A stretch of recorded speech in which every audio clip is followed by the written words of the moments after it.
Welcome back at TIA class, CAT 31. In this video, we are going to put our assembly together. Okay, so we have a swivel joint, and we have a top joint and a lower joint. Okay, so let's start from scratch. We'll start with the new assembly. Okay, so we're going to go to Start, Mechanical Design. Let's go to Assembly Design.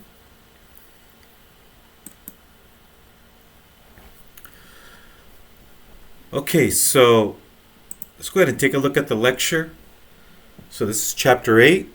So from your textbook, Chapter 8 will be covering most of the chapter. Some of the topics I'm not going to go over because of time, but you're more than welcome to read through the entire chapter and follow the step-by-step instructions. I'm just going to go over the most important parts. All right, so Chapter 8. CATIA assembly and products, or assemblies and products. So when you hear assembly or product in CATIA, it pretty much means the same thing. So we're going to assemble the swivel and the U-joints. And then when we save, the assembly is going to be saved as a product. All right, so what we're going to do is refer to as a top down. My mistake, we're going to do a bottom up for our example. So there's top down and bottom up assembly modeling. So when you're modeling a top down, imagine you're opening up your binder, your school binder, 3-ring binder, and you have, let's say, 3 sheets of paper in your binder. So top down is referred to opening your binder and you start drawing on the sheets. So you can start drawing on sheet 1 in your binder. Then turn the page, go to the second sheet and start drawing on your second sheet, and so on. And you can add as many sheets as you want. So this is referred to as top down.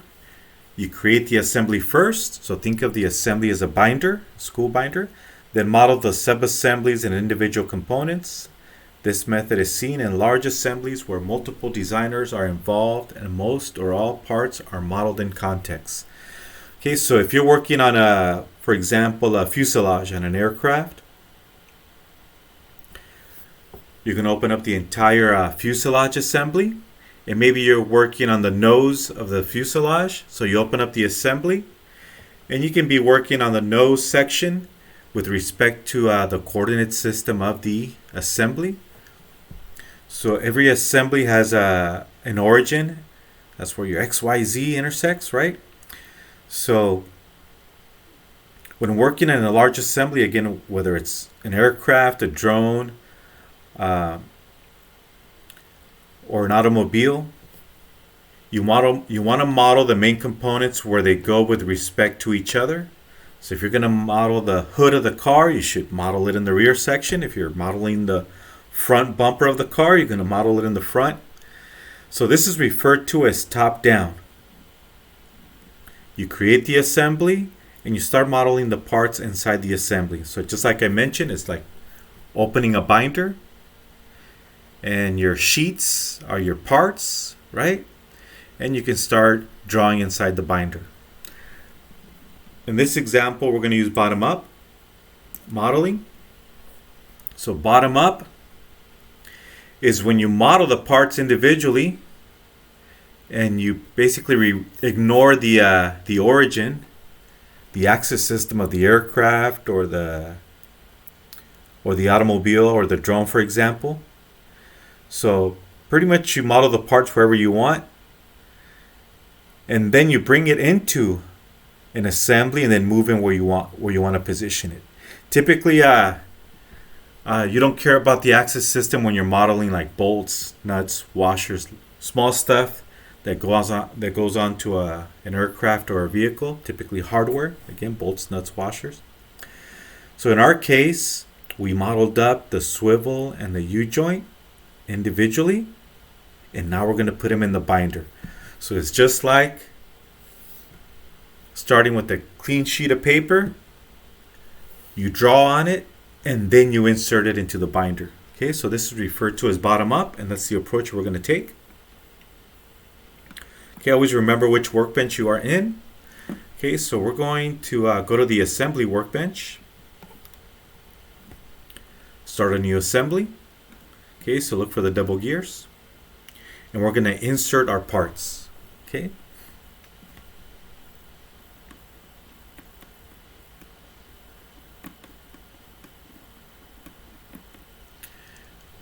Okay, so we're going to go ahead and insert our parts using insert existing component. So we're going to look for this yellow arrow.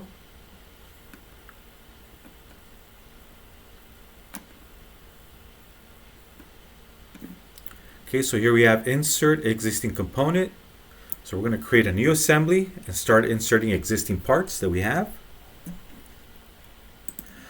All right, so we are already in an assembly.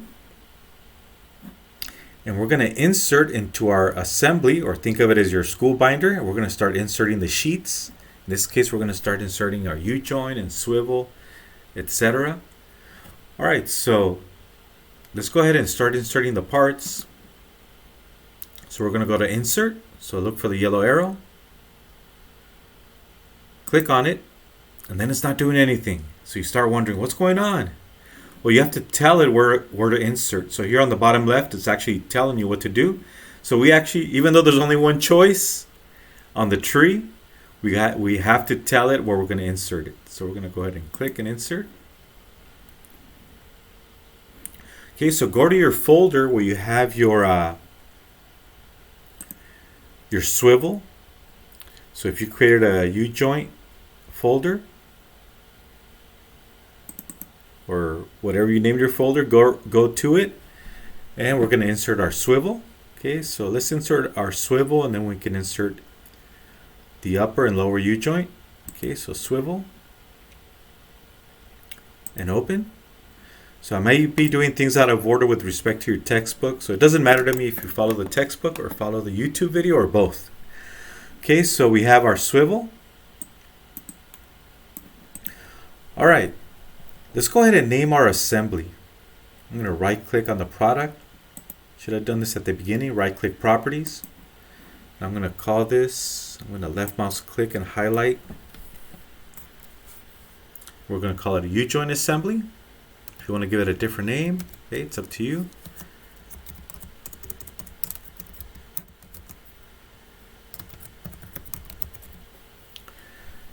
All right, I'm going to hit OK. Note that we are in the product tab, and OK. Okay, so we named it. We haven't saved it yet, but we've named it. By the way, when I'm at work and I'm working, it doesn't matter if I'm working on assemblies, parts, or doing some complex surfacing. I tend to save every 10-15 minutes. Okay, it's just a good habit to have. You don't want to be working on something for hours and all of a sudden your computer shuts down. All right, so we've inserted our swivel. So think of the U-joint assembly as your binder, and we've inserted a sheet called the swivel. All right, so let's go ahead and insert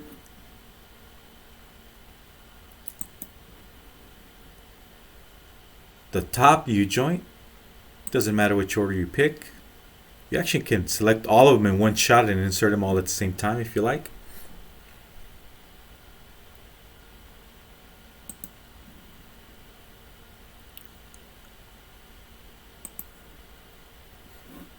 Okay, so there's our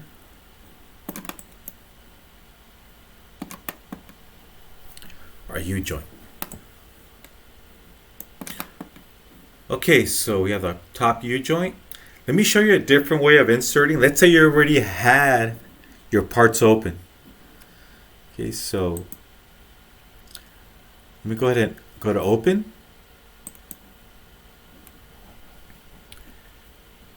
Go to our folder where we have our U-joint and swivel.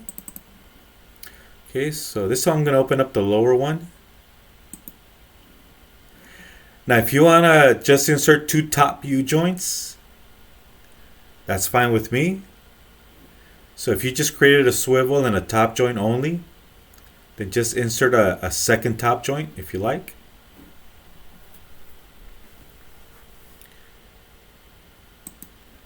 I'm going to go to lower.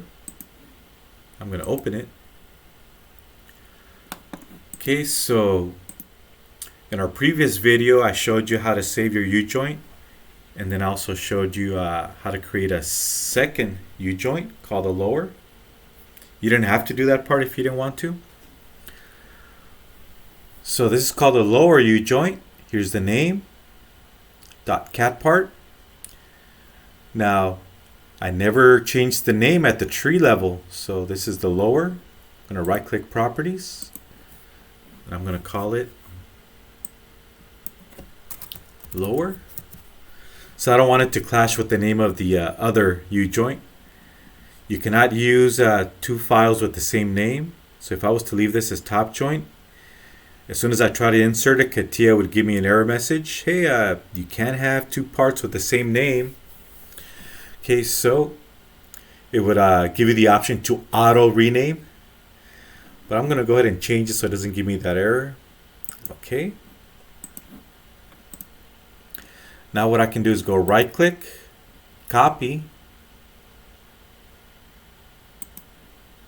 Actually, no, before I do that, I'm going to change the color so we don't mix it up with the top. So I'm going to go ahead and give it a color. You don't have to do this part.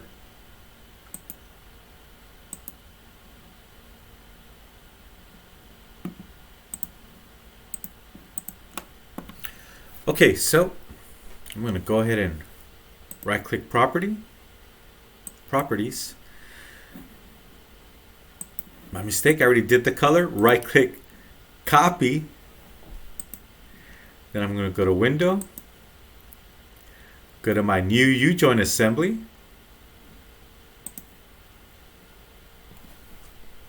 Okay, and then I'm at the tree. I'm going to right click and paste. Okay, so there's the lower. Notice it landed on top of the top U-joint. So they're on top of each other. Okay, so next step is to add some constraints. By the way, if you wanted to add multiple copies of one part, you can always right click, copy, right click, paste. So you can add multiple copies of the same part. Right click, copy, right click, paste into the assembly. So I actually have 3 of them on top of each other, and just to prove it to you, I'll come back later and show you slowly how to use the compass, but I can show you that. I have 1, 2,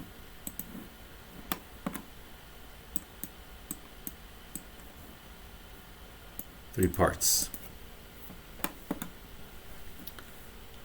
I'll come back and show you how to use the compass to move stuff around.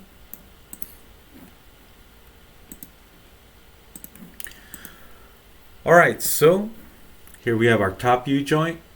Then we have our lower U-joint. The other 2 I don't need, so I can just right click, delete. Right click, delete. Alright, so I wanted to show you that I have 3 components. I think the textbook tells you to anchor the lower U-joint. I'll leave it up to you which one you want to anchor. So anytime you put an assembly together, you should anchor one of the parts, typically the largest part or the main part of the assembly. Alright, so I think your textbook tells you to anchor the lower U-joint. Okay, so let's talk about constraints. Okay, so just like a sketcher, we have coincidence, we have contact, offset, so that's a dimension. We can put an angular constraint, and we can also anchor. So I'm going to do at least one of each, just so you can get familiar with constraints. Okay, so we're going to fix or anchor one of the parts. Okay, so let's go back. Okay, so I'm going to anchor the U-joint. Okay, so I'm going to anchor it. So let's go to our constraints, and I don't see them, so I'm going to have to dig out the constraints toolbar. Hopefully we get lucky and get it right away. Nope, not yet.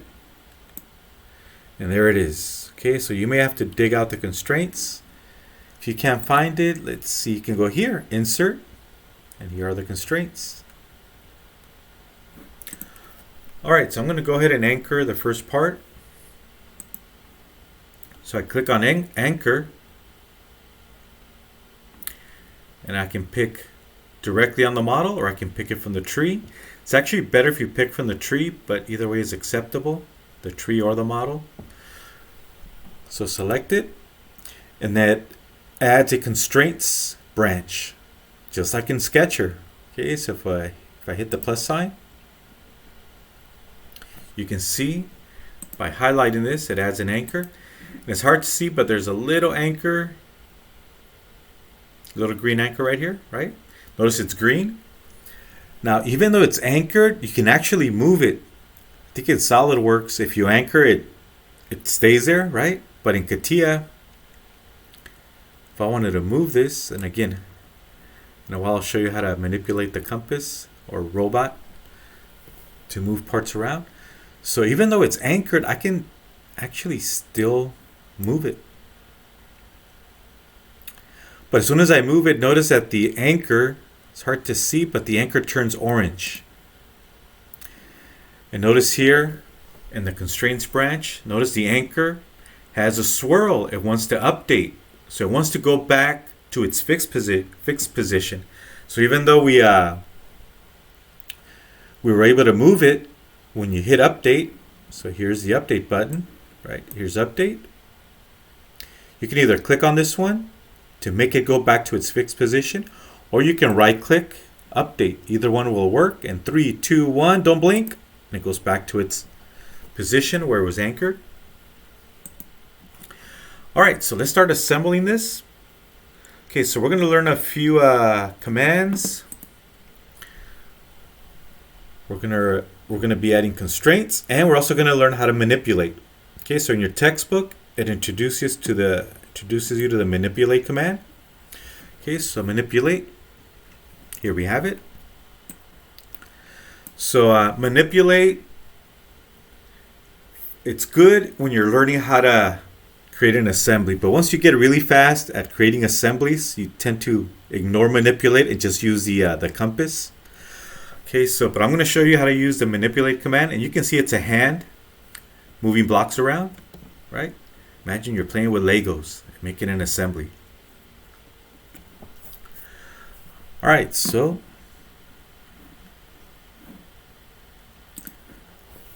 manipulate. So here's manipulate. Click on it. And this will allow you to move things in the X direction. So that's the default. Notice the button is pressed.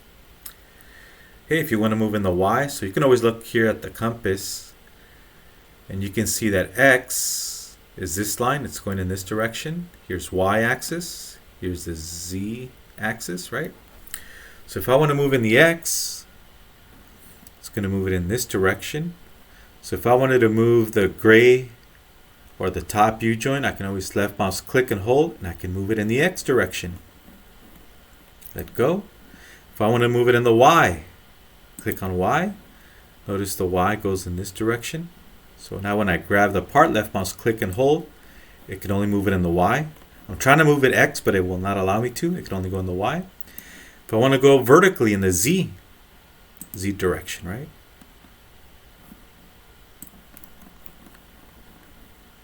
There it is. If you want to follow an existing line on a part, you can pick this one. If you want to translate it along a plane, so I'll just do one of them. Let's say the XY plane. So this is the XY plane here. So I pick XY. It'll let me move it along the XY.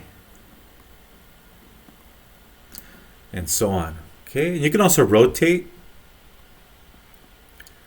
If I want to rotate about the X axis, It's rotating about the x-axis.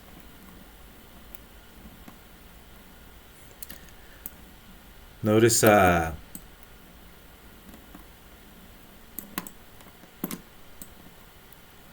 here's the x-axis. If you want to rotate about the y-axis, so I can say y, and it will only rotate it on the y-axis, right? If I want to rotate about the z, you can see here z,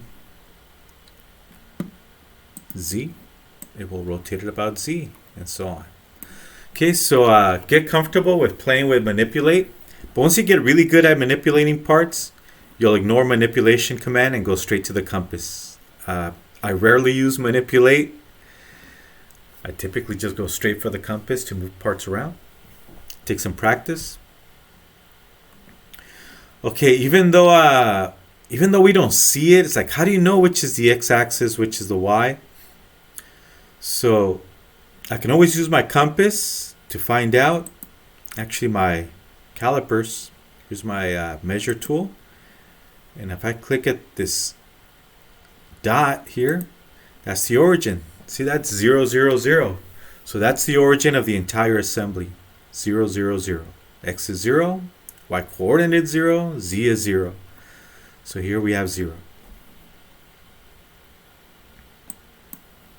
In case you were wondering, how was I able to rotate about X? How did you know this was X? Because I know that's where the origin is at. Okay, so I'm going to go ahead and cancel out of here. Okay, so I'm going to temporarily hide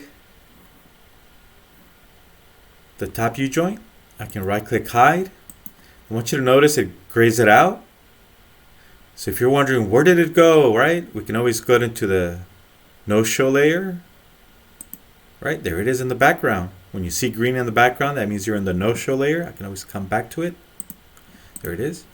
Okay, so I'm just hiding it temporarily just so I can first connect these two. All right, so I'm going to go ahead and move the swivel. I'll take the shaft of the swivel and connect it to this hole. And what I'm going to use coincidence. Okay, so we're going to use coincidence. So coincidence allows me to line things like edge to edge, or the line representing an edge to another edge. If I want to make a coincidence between face to face, like the face of a book to the face of a tabletop. You can also go point to point. So just like Sketcher, except now in 3D. You can do 2D and 3D coincidences. Okay, so I can put a coincidence between the corner of a table, point on the table, right? And a corner of a chair, for example, and merge them. Or you can do a combination of any of these options. Okay, so let's go ahead and do a coincidence. So what I'm going to do is I'm going to line up the shaft, or one of the shafts of the swivel, to the hole. So I'm going to go with coincidence. Let me move these tools out of the way.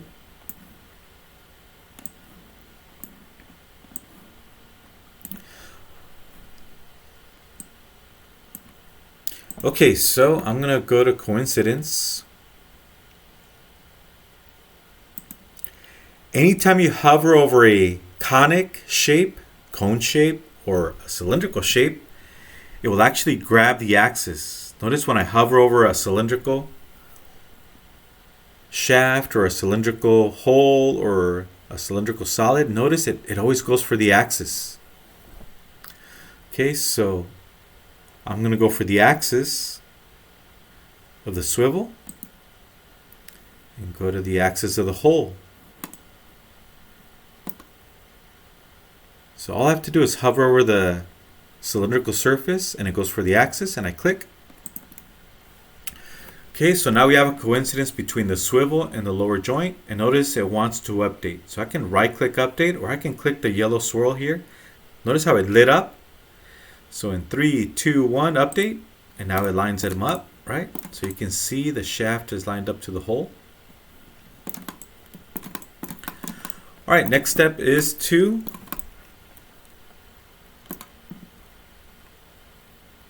put some type of contact. I'm going to deviate slightly from the textbook.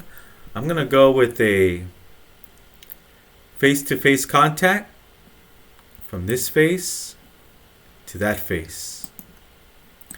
Okay, so I'm going to go with the next option, contact constraint. Okay, so this typically face-to-face contact. Click on it. Click on face and click on this face. There it is. And now I can right click update and let's see what happens. 3, 2, 1, update. And there we have it. Unfortunately, I wanted it to be facing in the opposite direction. I wanted the swivel pointing in the opposite direction. So I'm going to click on my constraint. I'm going to double click on it, see if it allows me to flip it. So let me click on more. Oh, and it actually doesn't. I was hoping for a swap or that it could reverse it. So it didn't work for me, so I'm going to delete that. So I'm going to cancel.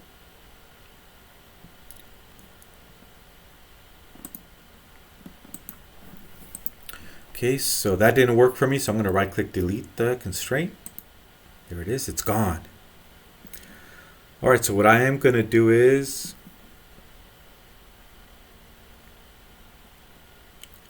place a contact.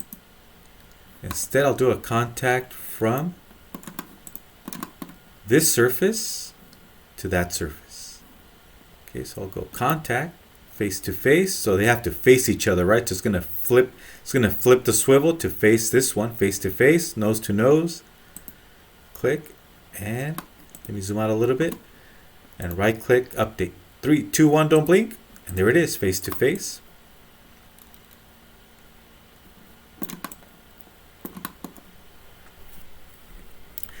By the way, instead of using contact, we could have used coincidence. We can go face-to-face coincidence. Okay, so I just wanted you to be aware of that.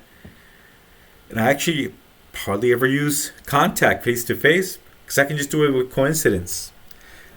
What contact does, it orients it so they're facing each other, right? Nose to nose. All right, so let's go ahead and bring in the top U-joint. So I'm going to right click and show. There it is. Okay, let me introduce you to Snap. Okay, so let's take a look at Snap. So Snap, it's a quick way to align things without adding a constraint. So sometimes when I'm in a large assembly and I just want to quickly snap a bolt to a hex nut or a bolt to a clearance hole, for example, I can just quickly snap it into location, and then I can add my constraints.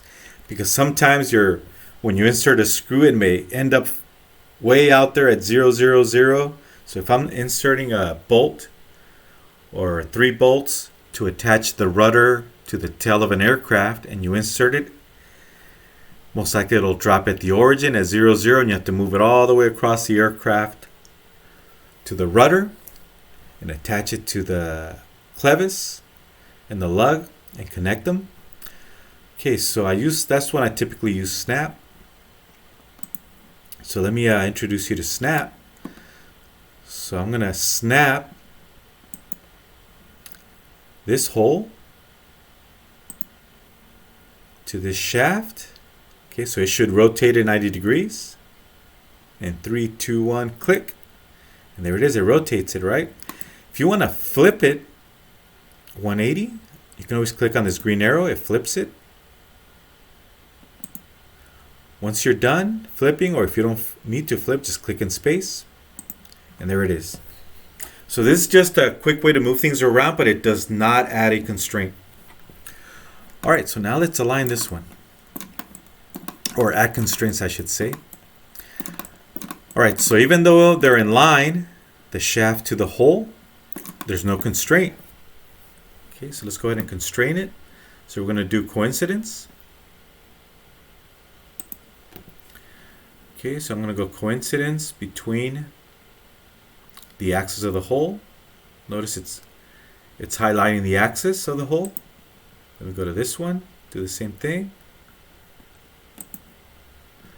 Okay, there we go. Notice it's green. It's not orange because it's already in line. If it wasn't in line with each other, this would be orange with the swirl. So this constraint would show as orange. And then you would have to update. But since it's already in line, we're good. All right, so let me show you a coincidence.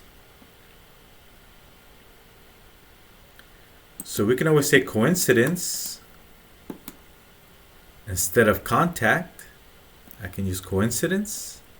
Say, hey, I want this face to be coincident with this face.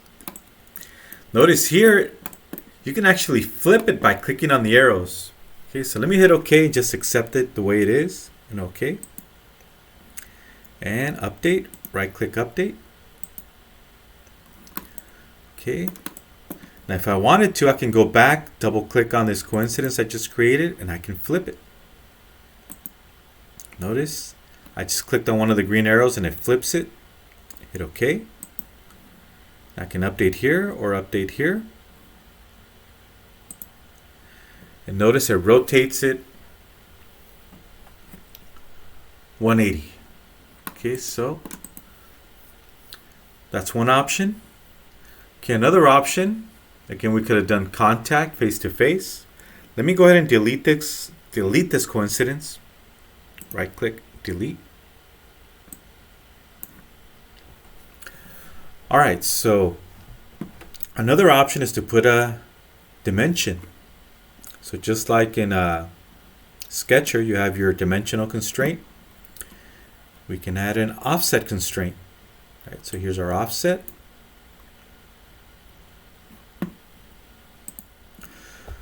Okay, so let's go ahead and insert an offset constraint. Offset. I'm going to put an offset between, trying to pick the surface. Actually, let me pick the gray surface first on this side. I'm going to put an offset between this one and the blue. Okay, there it is. Currently, it's a 2-inch offset. Hey, you know what? Let me try one. I'm going to try 1 inch. I'll come back and change it and hit OK, 1-inch offset. And then I can update. There it is, 1 inch apart. Hey, you can also put 0. So I can double click on this constraint, either here or from the tree, and type in 0 offset. That's what's great about dimensional constraints. So you can actually type in 0 and OK. And update. And there it is. Okay, so everything's in line. All right, so one thing we haven't covered is angular constraint. Okay, so we have angle constraint, just like in Sketcher. Okay, so we're going to add an angle between these two surfaces. It can be a surface to a straight line, or a line to a line, or an axis to an axis. So I'm going to show you a few different ways. Okay, so let's add an angular constraint between this surface and this surface. Right now it's 0. They're parallel to each other. I'm going to go with 90 degrees, 90. You can change the sector, by the way, if you want. That way you can get its complementary or supplementary angle. Okay, so 90 degrees and OK. And update in 3, 2, 1. And there it is, 90 degrees.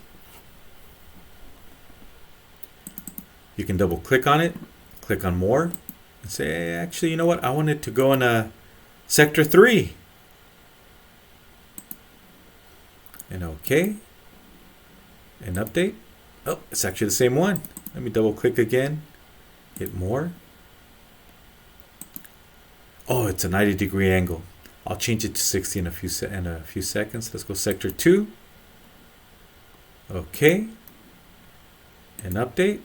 And we get the same result because we chose 90. But if I double click and say, hey, I want to go with Actually, it did go from 90 to 270. Is it supplementary angle? Getting mixed up. If I type in 90. Actually, let's try type in 60. And okay, and update. There it is. Obviously, it's clashing. Let me double click. More. Let me go with sector 1. See if I get something different. I was expecting it to go different. Oh, it's just displaying it as 240. Yes, so supplementary 240. Okay. That's going to leave it the same. This went 240. All right. I'm going to type in 90. Update. There it is. Yeah, so I actually never messed around with the sectors, but there it is. All right, so another way of adding an angle. So I'm going to delete this angle. Delete. Okay, another way to add an angle. Angle. I can go. See how it's picking the axis as I hover over the cylinder. There it is. Or as I hover over the shaft. Same thing with this one. So I'm hovering over the cylindrical surface.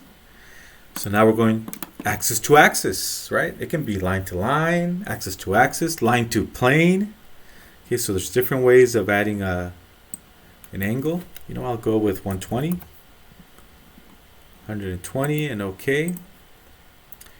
Right click, update if I want to. There it is, 120.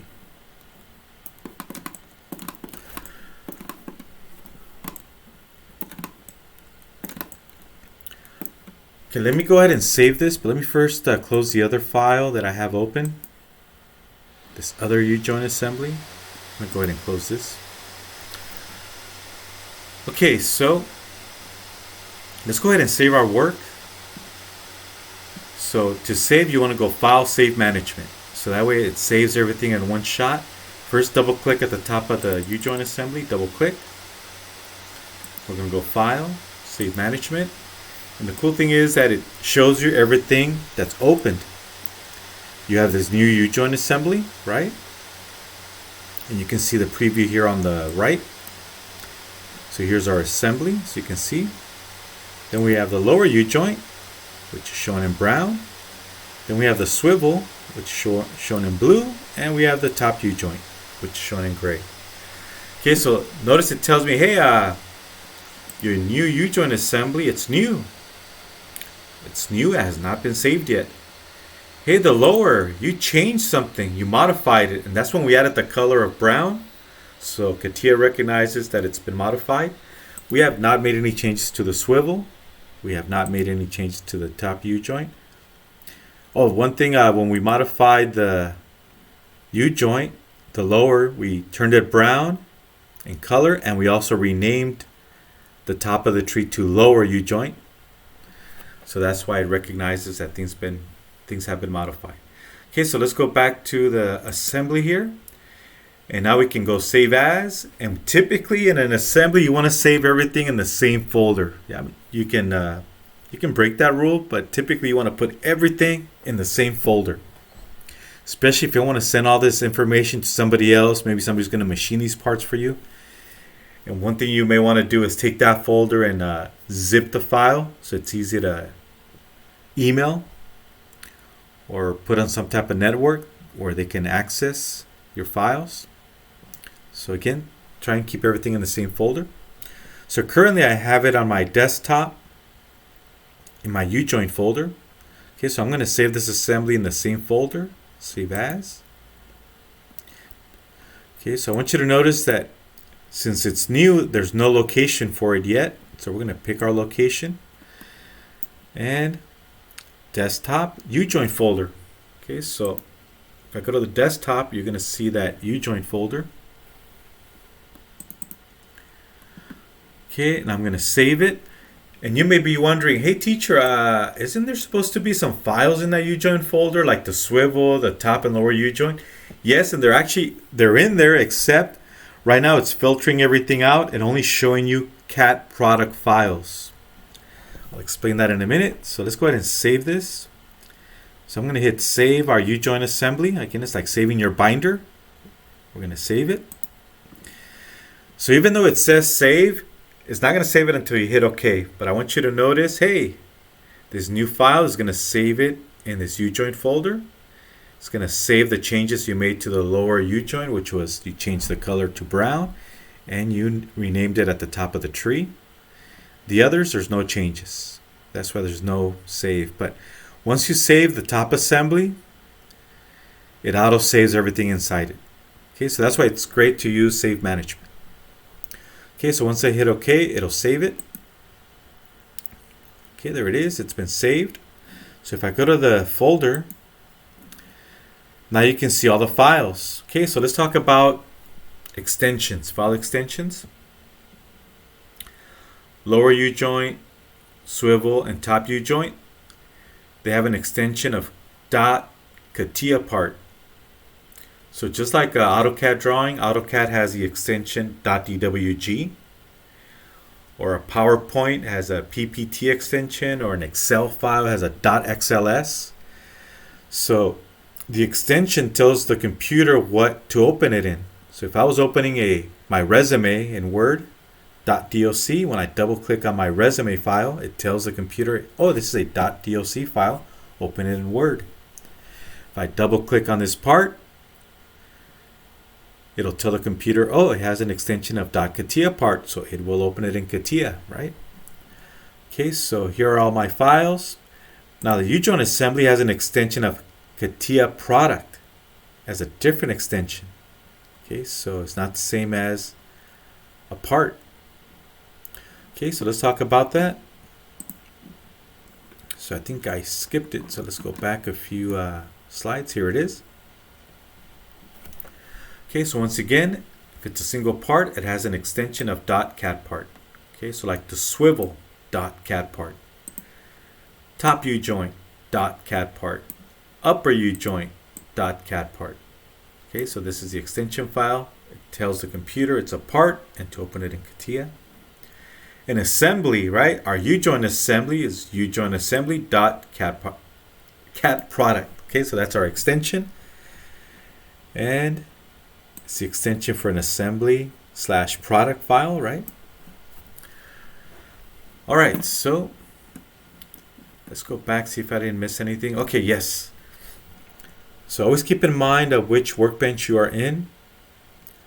So if I was to double click on the part, it'll take me to a part or some type of workbench where you can make changes to the part. It can be part, it can be surfacing workbench. There's a bunch of workbenches where I can make changes to the part.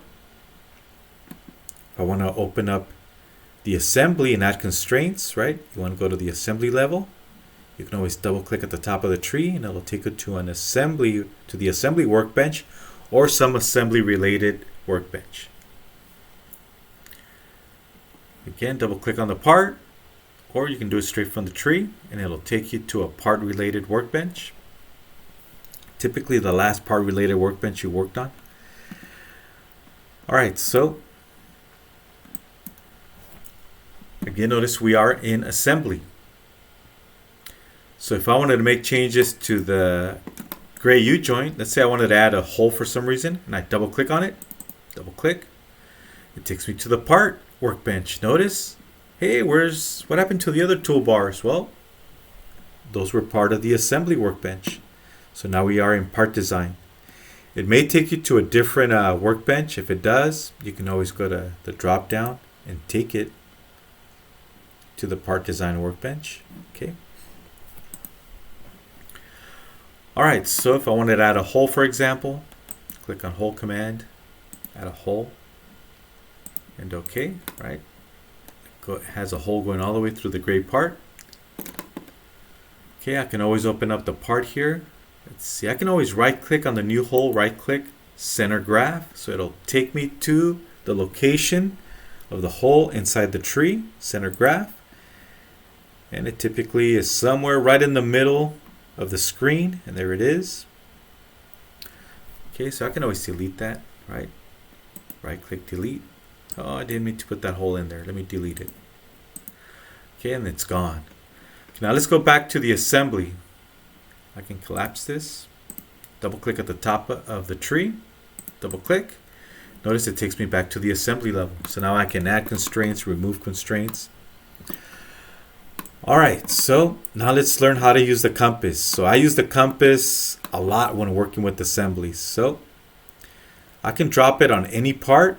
So I can drop it on a flat surface, for example, or a plane. Drop it. Notice how it's green. So currently it's green. And I can say, hey, I want to move this U-joint. So if I want to move in the Z direction with respect to the compass, I can just left mouse, grab the Z, and just move it in that direction. If I want to move it in the X, so note one thing I forgot to mention. Notice how the letters changed. So when you're using the compass, also sometimes referred to as a robot, you see U, W. What's the other one that we see here? And V.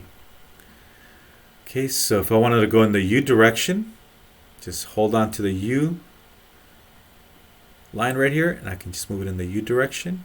If I want to move it in the V direction, grab here, move it in the V direction. If I want to move it in the W direction, there it is. So U, V, W. It's like X, Y, and Z. Okay, so by these letters popping up, it lets you know, hey, your compass is active. It can move things. So I want you to notice that the compass is green. If I click in space, it turns gray.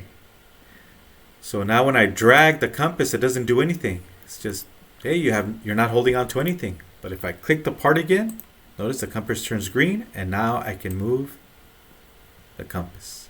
I mean the part. Alright, so if you want to slide along a plane, I can click inside the plane and it'll translate with respect to that plane. If I click inside this plane, it'll move it in that direction. If I click inside this plane, it'll move it about that plane, right? Parallel to that plane. I can also rotate if I grab the top of the compass. So here's the compass, the top. I can just rotate it, as you can see, going in weird directions. I can grab an arc to rotate. Notice I can grab an arc and rotate with respect to that arc.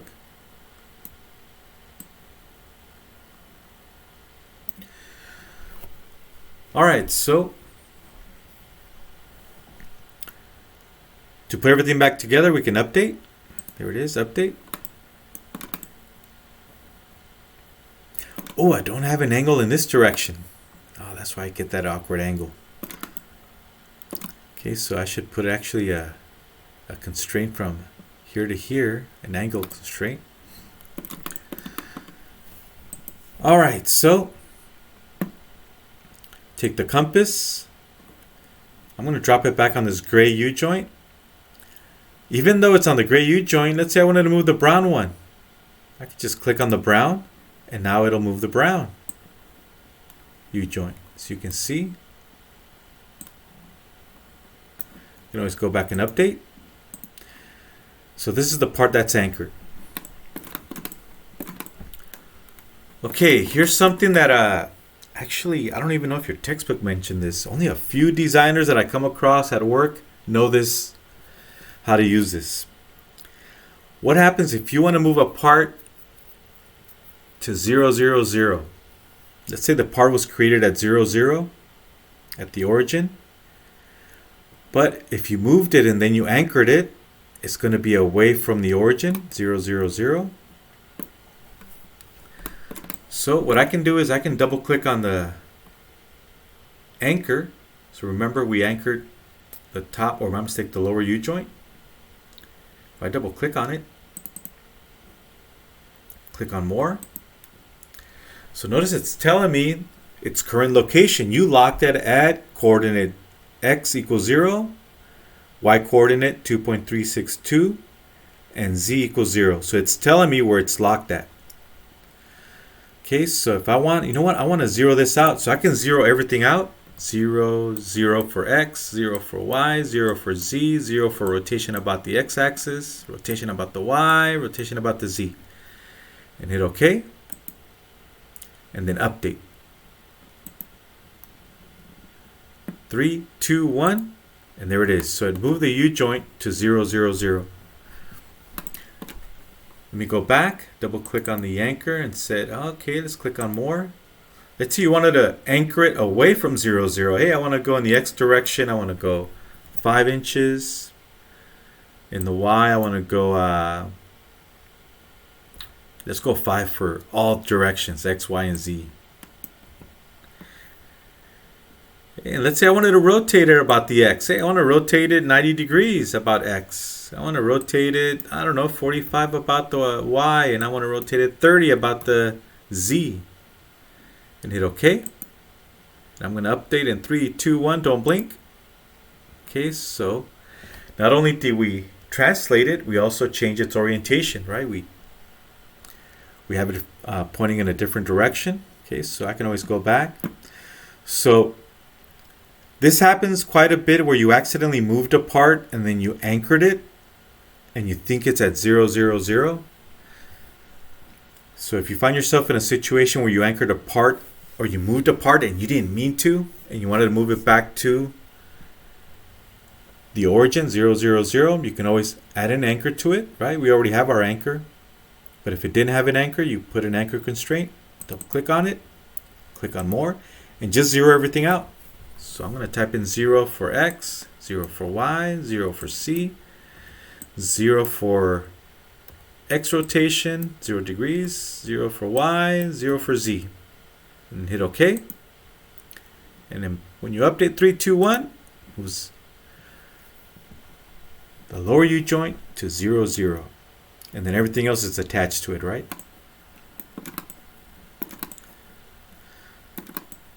Okay, so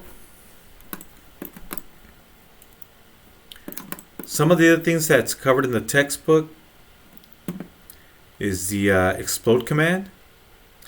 So anytime in my CAD 32 class, when a student creates a large assembly, to check if it was constrained, fully constrained correctly, I use explode.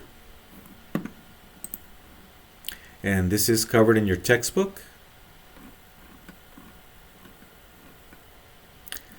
Okay, so this is the explode command. So it just sends things, sends parts flying into space. And then if you hit update, it should bring it all back if you constrained it correctly. Okay, so let's go back. So I'm going to tell CATIA, hey, I want to explode this assembly. Okay, so hit explode. You say, hey, I want to explode the entire assembly. So click on the top assembly. Oh, let me select it again. I deselected. Let's try it again. There it is. It's selected now. And I'm going to hit OK, and it should give me a warning like, are you sure you want to explode this? Because it may send it flying, and you may not want that. Okay, so I'm going to hit OK. Like, are you sure you want to do this? Like, yes. I want to prove it to myself that I did constrain it correctly. Yes. So notice it sent it flying, sent parts flying into space. Then if everything's constrained, notice how everything has a yellow swirl. It wants to update. And update. And it puts it back together. Right? Okay, so I do this with my CAD 32 class. If I want to see if they correctly put an assembly together, multiple assemblies. So if you end up taking my CAD 32 class,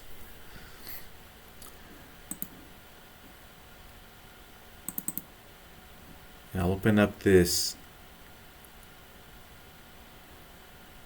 assembly.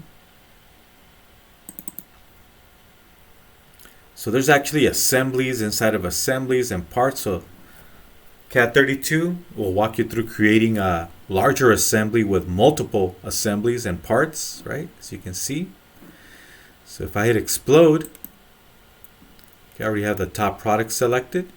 If it wasn't selected, I can always click at the top of the tree, hit OK. It's like, are you sure you want to send things flying? Yes.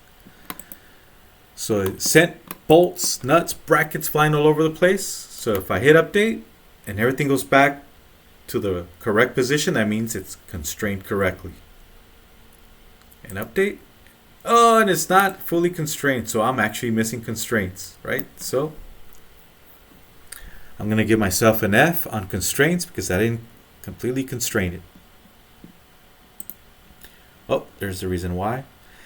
So it looks like I lost some of my constraints. Anytime you see a yellow constraint, that means it lost or broke the link. So I must have made a change to the part causing the break in the link. So anytime you see a yellow on your constraint, you lost that link. So it says, hey, something's wrong. It's just better to delete them and then recreate the constraints. Okay, so I can always do that and just recreate new ones. All right, let's go back to U-joint assembly. All right, let's go back to the lecture notes. I want to make sure I didn't miss anything.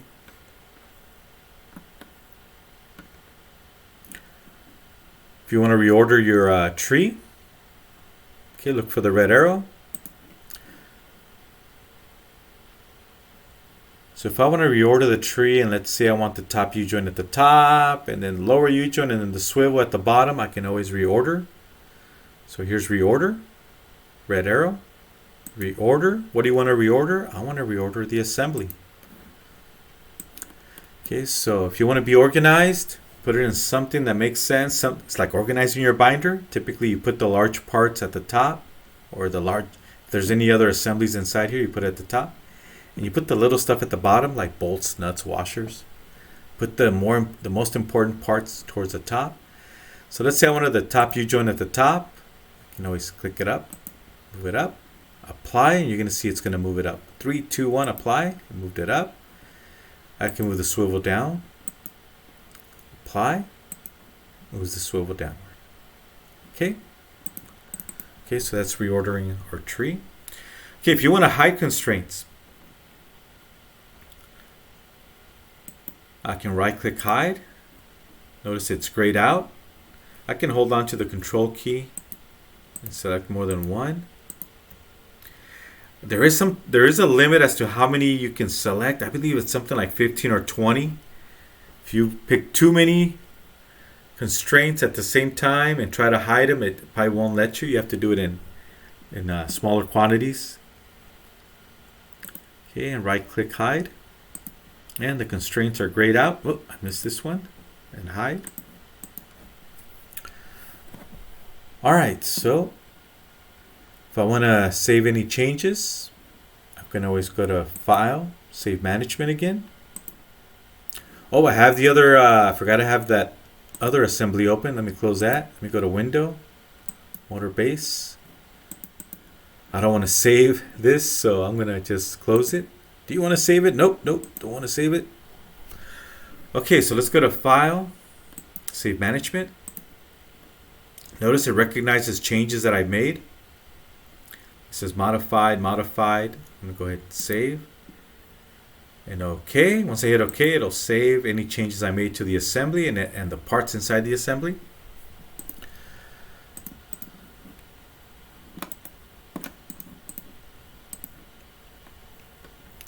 Okay, let's go back. I just want to make sure I didn't miss anything important.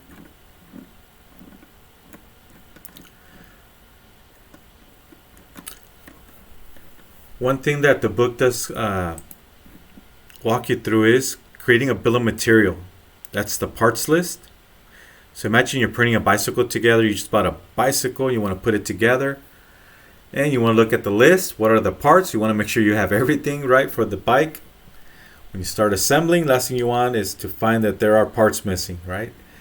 So to create a bill of material, go to Analyze,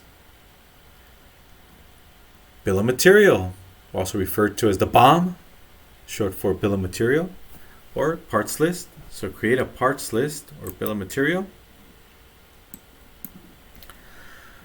Okay, and you can save it. You can save as. You can save it as a text or an HTML file. Your textbook tells you to save it as a text. I'm going to save it as an HTML file. And typically you want to put it in the same folder, right? So I'm going to call it BOM for bill of material. You don't have to do this part. It's just to show you how to create it. And then instead of text, I'm going to save it as an HTML file. You can also save it as an Excel file. I prefer HTML. And save. And hit OK. So now when I go to my folder and go to my UJoint folder, there's that HTML, BOM. Double click on it. And there's my bill of material. Hey, you have this UJoint assembly, right? Made up of a top UJoint, lower UJoint, swivel, and there's quantities of 1, right? We're not going to go much into this at this point. In the drafting lecture, we will learn how to generate a bill of material for your drawing and attach it to the drawing or insert it into a drawing. I can go ahead and close this.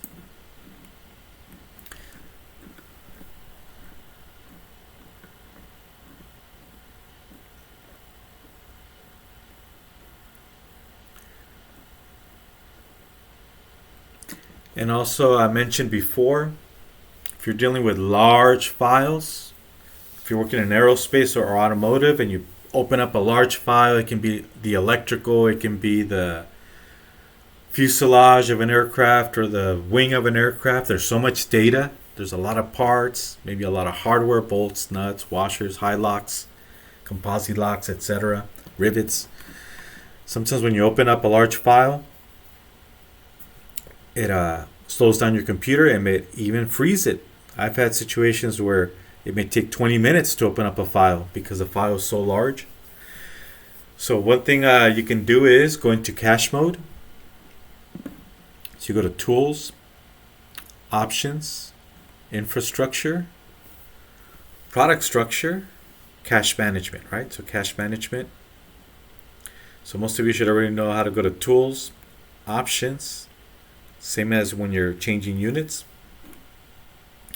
Go to Infrastructure, Product Structure, go to Cache Management tab, and you can turn on this option.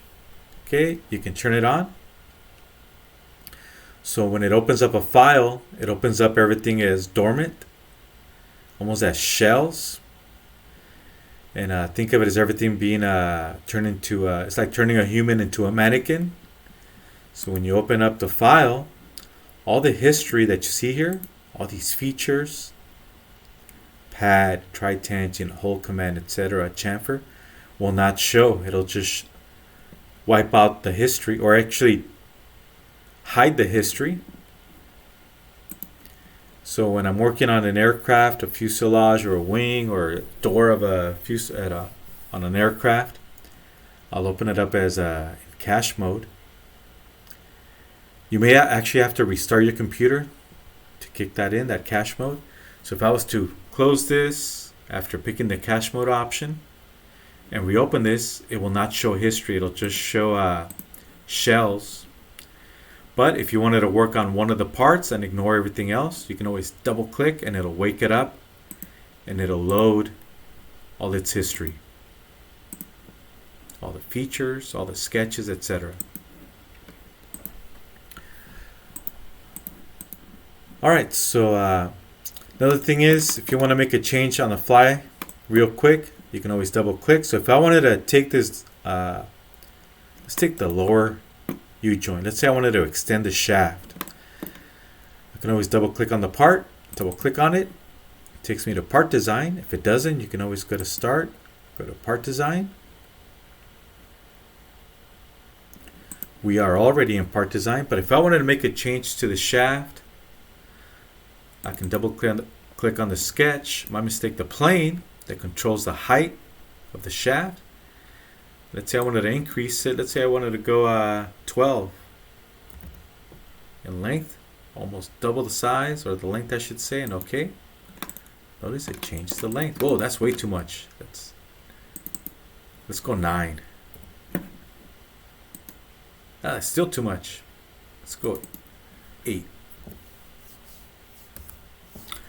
Okay, so you can always make changes if you like on the fly. Just double click. Same thing with this one. You want to make a change, double click.